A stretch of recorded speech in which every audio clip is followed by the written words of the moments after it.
Bonjour. Cette vidéo va aborder le sujet du mensonge. Alors, le mensonge. Comme je l'ai dit dans une vidéo précédente concernant les règles qui nous sont données par l'extérieur, eh bien, le mensonge, on nous apprend qu'il ne faut pas mentir. C'est-à-dire, ne pas mentir, c'est bien. Mentir, c'est mal. Bon. Alors, il faut peut-être comprendre en fait la fonction du mensonge. Si on regarde bien, donc assez tôt, l'enfant apprend à mentir.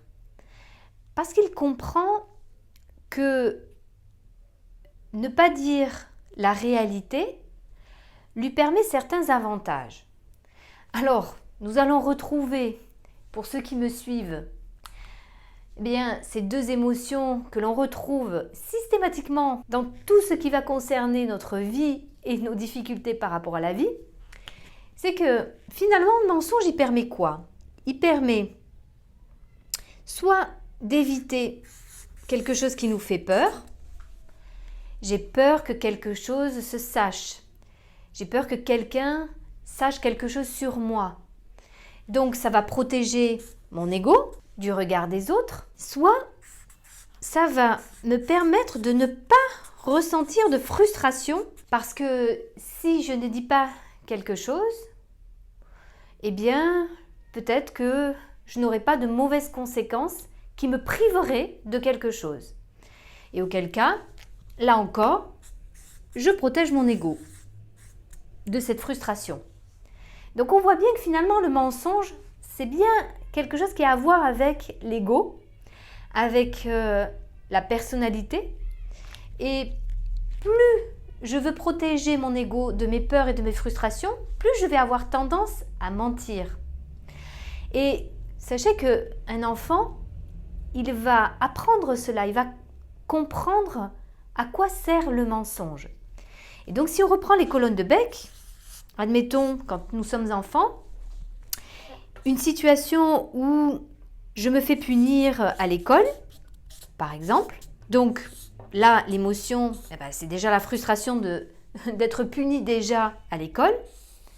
La pensée, quand elle commence à être élaborée, c'est de se dire « Bon, j'ai déjà eu quelque chose de négatif à l'école, je n'ai pas envie d'avoir une punition de plus par mes parents. » Donc, pour m'enlever cette frustration et puis aussi la peur d'être peut-être mal jugée par mes parents, de les décevoir ou d'être punie, eh bien, rappelez-vous, mon émotion, pour la supprimer, je vais employer un certain comportement.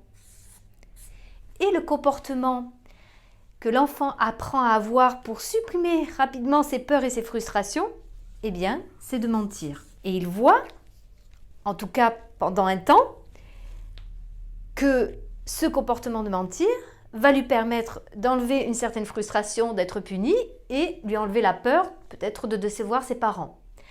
Et comme on l'avait vu, comme pour tout, toute stratégie comportementale, à court terme, ça fonctionne plutôt bien.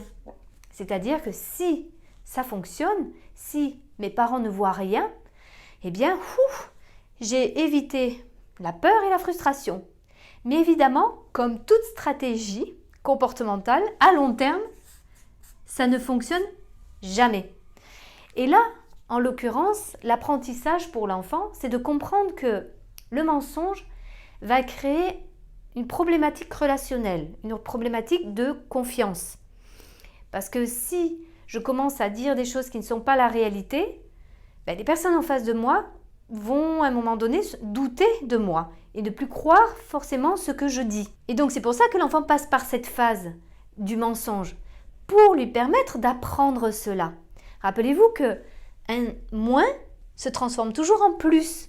Une expérience va nous permettre d'apprendre des choses, de comprendre des choses. Donc finalement, c'est plutôt une bonne chose que l'enfant passe par le mensonge, parce que c'est ce qui va lui permettre de comprendre les conséquences du mensonge, pour ensuite faire grandir sa conscience par rapport à cet aspect relationnel. Et là encore, ce qui est important, c'est pas tant, et je vous renvoie à la petite vidéo que j'ai faite sur les règles et la conscience, c'est pas tant de dire tu ne dois pas mentir, ce n'est pas bien de mentir, d'autant plus que l'enfant peut voir que parfois ses parents mentent. C'est surtout de lui dire, oui, c'est important de voir que de mentir, ça a des conséquences. Par contre, parfois, il y a des situations où mentir, c'est peut-être justement plus adapté à la situation. Et ça, c'est lui permettre justement de développer cette conscience-là, qui, rappelez-vous, vient plutôt de l'intérieur et qui est donc beaucoup plus efficace que toute stratégie que l'on va employer de l'extérieur. Alors, j'ai pris des exemples pour les enfants, mais vous vous doutez bien que tout ce dont je parle, c'est valable aussi pour les adultes. C'est-à-dire que si ici, je ne veux pas qu'une personne, un ami ou mon partenaire sache quelque chose parce que j'ai peur de son jugement ou j'aurais peut-être la frustration de perdre son amitié ou son amour, eh bien, la tendance, ça va être de mentir pour cacher, justement, pour ne pas ressentir cette peur et cette frustration.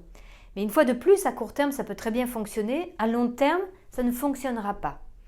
Et qu'il est plus important de développer cette conscience et d'affronter nos peurs et nos frustrations en allant justement plus vers notre soi et non pas en essayant de protéger notre ego. Ce qui suppose bien connaître qui nous sommes, quel est cet ego en nous, qu'est-ce qu'il veut cacher, qu'est-ce qu'il ne veut pas montrer, pour quelle raison il ne souhaite pas être vulnérable. Alors qu'au niveau du soi, eh bien nous sommes nous-mêmes. Il n'y a pas de honte en quoi que ce soit à être ce que nous sommes, si justement nous avons cet alignement avec notre conscience de nos pensées, nos paroles et nos actes. Voilà, j'espère que cette vidéo vous aura un petit peu éclairé sur cette notion de mensonge.